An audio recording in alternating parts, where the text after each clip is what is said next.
December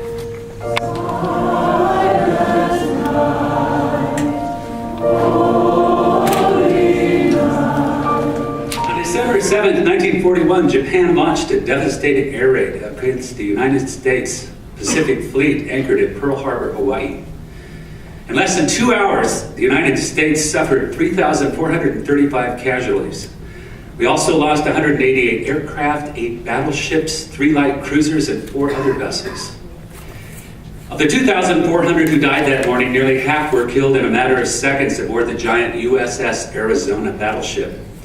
A bomb detonated the ship's munitions depot, igniting a conflagration that burned for 3 days.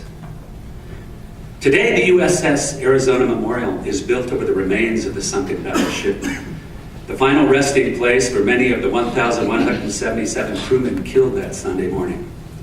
This loss of life represents over half of the Americans killed during the worst naval disaster in American history.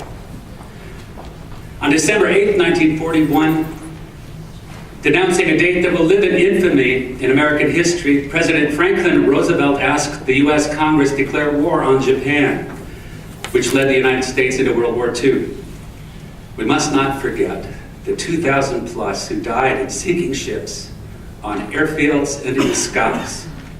Their spirits still and will forever need to be remembered.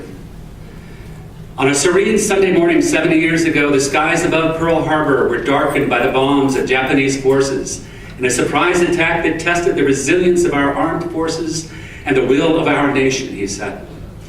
In the wake of the bombing of our harbor and the crippling of our Pacific Fleet, there were those who declared that the United States had been reduced to a third-class power. But rather than break the spirit of our nation, the attack brought Americans together and fortified our resolve. Patriots across our country answered the call to defend our way of life at home and abroad.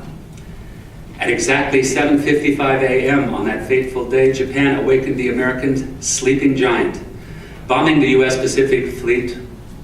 In 2 hours, some 20 ships were sunk or damaged and 164 planes destroyed.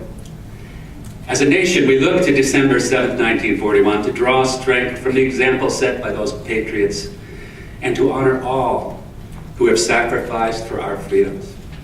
God bless the United States of America.